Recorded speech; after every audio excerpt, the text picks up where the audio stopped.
የፈለከው ለፈለከው ጥቅም አውለዋል። በቃ አጭር ነገር ነው። ግን እስከ ዛሬ ለምን እየተሰማ ይሄን ሁሉ ጊዜ ስጠፋና አንተ አድርገህ የጠፋኸውን ነገር ለምን ሌላው ደበቀ? ምንድነው አድርገህ የጠፋሁት ሪዝን አለ? የጠፋሁበት ምክንያት? አዎ ተስፌ ምንድነው? እስቲ ጠይቀኝ። እሺ ምንድነው የጠፋሁበት ምክንያት? ማለት ከቲክቶክ ነው የምትለኝ?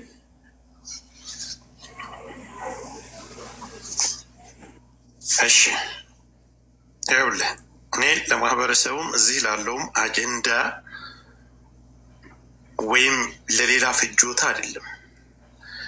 በመጀመሪያ ካንተ ጀርባ ያሉ በደንብ ነገሮችን የሚያውቁ ታጋልጣላችሁ። ከሳራ ጀምራችሁ ሙኒትም መሲ ብርጅስቶንም የሰማችሁትን በአጠቃላይ በዚህ ላይ ያላችሁ ነገር ያለምንም ፍርሃት ትናገራላችሁ። እንቀጥላለን። አትናገሩም። ጸብ ሁላችንም እነ መማር ሁላችሁም ማን ይህንን ነገር አጠቃላይ ሁላችሁም ታውቃላችሁ።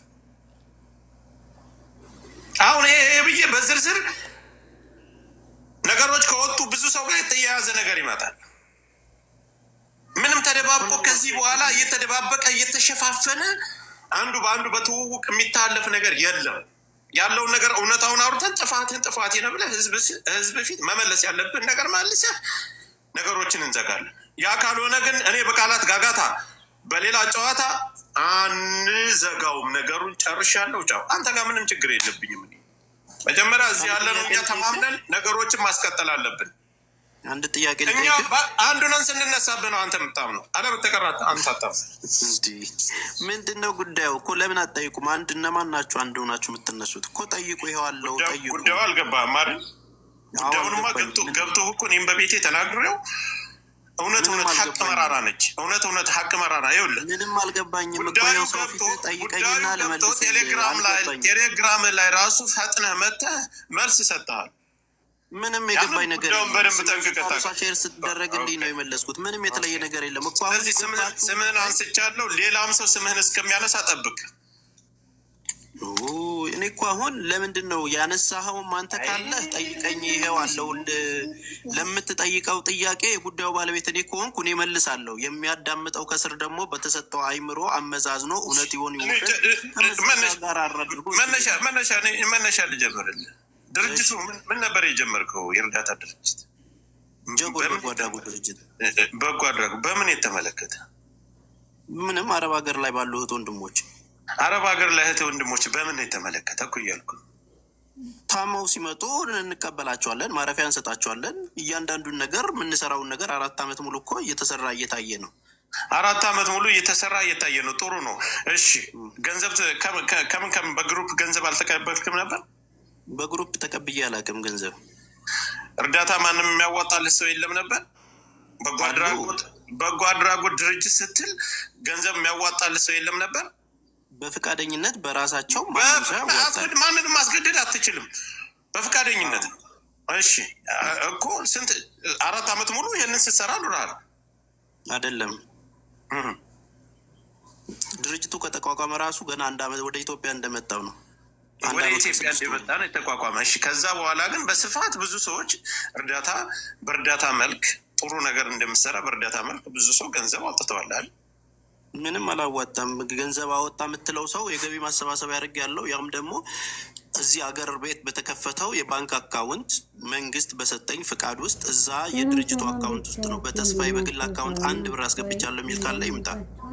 በግል አካውንትም ሆነ ድርጅቱን የምትመራው አንተ ነህ። በአጠቃላይ ስትሰራ የነበረው ነገር ሀሰት ነው። ድርጅቱ ስራ አስኪያጅ አጭሩን ነገር ልንገርህ። እነሱ አሁን በጀርባ የነበሩ በአጠቃላይ ካልተናገሩ የምጣላ ከእነሱ ጋር ነው አልኩ። ለምን እዛ ትሄዳለህ? አቋም አለኝ። ለምን ዙሪያ እንደሰራ የተለያዩ እንትና ደግሞ የሚለው ተስፍሽ ደግሞ እኔ በግል አካውንቴ 1 ሳንቲምም ቢሆን አልተቀበልኩኝም። እርዳታም ቢሆን ተሰባስቦልኝ በልቼ አላውቅም። ስለዛ ምናልባት መረጃ ካለ አውጣ ነው ተስፍሽ የሚለው። ጆከር ደግሞ መረጃ አለኝ፣ ሳሪትም አለች፣ ሞኔትም አለች፣ እነሱ ይመሰክራሉ። አለመረጃ አልወጣሁም። እኔ እናንተ እንገናኛለን በሚል መዛዛት አይነት ምክንያቶች እንግዲህ ጸቡ እየከረረ ይመስለኛል። ተስፍሽ ደግሞ ችግር ካለብህ በሌላ ነገር እንነጋገር፣ ችግር ከሌለብህ በስነ ስርዓት እንደ ወንድ እናወራለን። እኔ እውነቱን ነው የምናገረው። እኔ ላይ ገንዘብ ካለ ጠይቁኝ፣ ማስረጃ አምጡ። ከፈለክ ቤት እመጣለሁ፣ እናወራለን። ከፈለክ እኔ ቤት እንመጣለን። ካልፈለክ ደግሞ ቀን ተይዞ ሰዓት ተይዞ በሌላ ሰው ቤት እንዲሆን ተገናኝተን እናወራለን እያለ ነው እንግዲህ አላውቅም።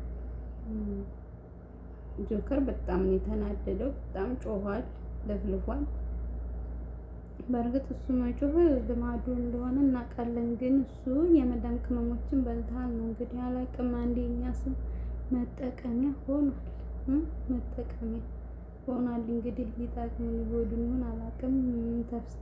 ተስፍሽንም የጠፋኸው ስለበላህ ነው እንግዲህ አላውቅም። እሱ ደግሞ በግል ህይወቴን የጠፋሁት እንጂ የሰው ገንዘብ ስለበላሁ አይደለም የጠፋሁት። ጥያቄ ያለው በግል መጥቶ ይጠይቀኝ እያለ ብሏል።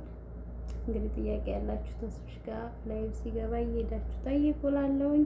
ለማንኛውም ላይክ፣ ሰብስክራይብ ማድረጋችሁን እንዳትረሱ።